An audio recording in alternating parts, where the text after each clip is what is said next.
Praise the lord. హల్లెలూయా. మన ప్రభువును మన రక్షకుడైన యేసుక్రీస్తు నామమున మీ అందరికీ శుభవందనాలు తెలియజేస్తున్నాను. ప్రిలారా, పరిశుద్ధ గ్రంథంలో నుండి సామెతల గ్రంథం 31వ అధ్యాయం 30వ వచనం. అందం మోసకరం, సౌందర్యం వ్యర్థం. యెహోవా యందు భయభక్తులు కలిగిన స్త్రీ కొనియాడబడును. అందం మోసకరం, సౌందర్యం వ్యర్థం. ప్రిలారా, దేవుడు చెప్పే ప్రతి మాట ఎంతో విలువైనది. సామెతల గ్రంథంలో వ్రాయబడినటువంటి ప్రతి మాట పుటము వేయబడింది. చాలామంది ఈ లోకంలో అందం చూసుకొని, సౌందర్యం చూసుకొని మురిసిపోతూ ఉంటారు, ఆనందపడుతూ ఉంటారు.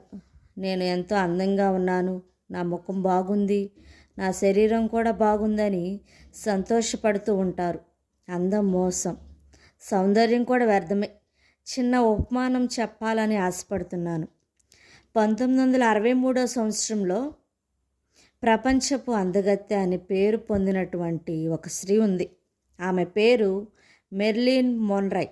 ఆ సంవత్సరంలో ఆమెకు మంచి అవకాశం ఇచ్చాడు దేవుడు. ప్రపంచపు అందగత్తె అని ఎన్నుకున్నారు అందరూ. ప్రిలారా, ఆమె అమెరికా దేశంలో ఉన్నటువంటి ఆమె. అమెరికా రాష్ట్రపతి అయిన జాన్ ఎఫ్ కెనడీ అనేటువంటి ఆయన ఈమెను పెళ్లి చేసుకోవాలని ఆశపడ్డాడు. ఆయన ఆమెతో మాట్లాడాడు. ఏమనంటే, నేను నిన్ను వివాహం చేసుకోవాలని ఆశపడుతున్నాను, నీకు ఎంత ఆస్తి కావాలనుకుంటే అంత ఇస్తాను అని అన్నాడు. ఆమె, నీ ఆస్తి వద్దు, నువ్వు వద్దు అని నిరాకరించింది. అదే సమయంలో బిల్లీ గ్రహం గారు అంటే గొప్ప దైవజనుడు, ఆయన ఆమెకు ఒక ఉత్తరం రాశాడు. ఏమనంటే, నా దేవుడు నీతో మాట్లాడాలని చెప్పాడు, ఒక 5 నిమిషాలు టైం ఇస్తే నీతో మాట్లాడతాను అని ఉత్తరంలో రాసి పంపించాడు. ఆమె అంది, నీ దేవునితోనూ నీతోనూ మాట్లాడటానికి నాకు ఇప్పుడు టైం లేదు అని నిరాకరించింది.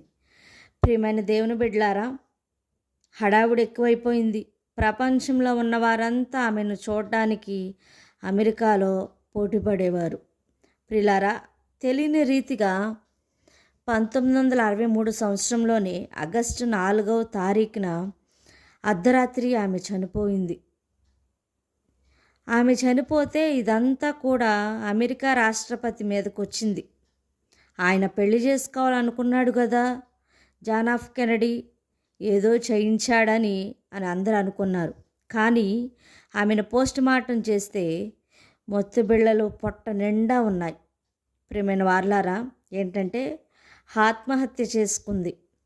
మనశ్శాంతి లేదు, నెమ్మది లేదు, సమాధానం అనేది లేదు. దేవునికి కూడా సమయం ఇవ్వలేకపోయింది. అందుకే ప్రభు చెప్పారు, ఏ దినమున ఏది సంభవించినదో మీకు తెలియదు. దినములు చెడ్డవి గనుక సమయమును పోనీయక సద్వినియోగం చేసుకొనొచ్చు. అజ్ఞానుల వలె కాక జ్ఞానుల వలె నడుచుకున్నట్లు జాగ్రత్త పడుడని వాక్యం సెలవిస్తుంది. కాబట్టి దైవజనుడు మరి మాట్లాడాలని, దేవుని యొక్క వాక్యం బోధించాలని దేవుడు చెప్పిన సమయం ఇవ్వలేకపోయింది. చూడండి, మన అందాన్ని చూసి, సౌందర్యం చూసి మురిసిపోయి మనం సంతోషించేటువంటి సమయాలు కాదివి. కాబట్టి ఈ వాక్యం విన్నటువంటి దేవుని బిడ్డలారా, మనం దేవునికి సమయం ఇచ్చి యెహోవా యందు భయభక్తులు కలిగిన ఆయన త్రోవలో నడిచేవారిగా ఉంటే ధన్యులు అవుతాం. అందుకని రెండవదిగా మాట, యెహోవా యందు భయభక్తులు కలిగిన స్త్రీ కొనియాడబడును అని వ్రాయబడింది.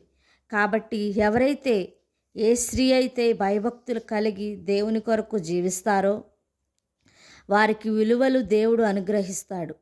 వారి కుటుంబాన్ని దేవుడు దీవిస్తాడు, వారి బిడ్డలను దేవుడు దీవిస్తాడు.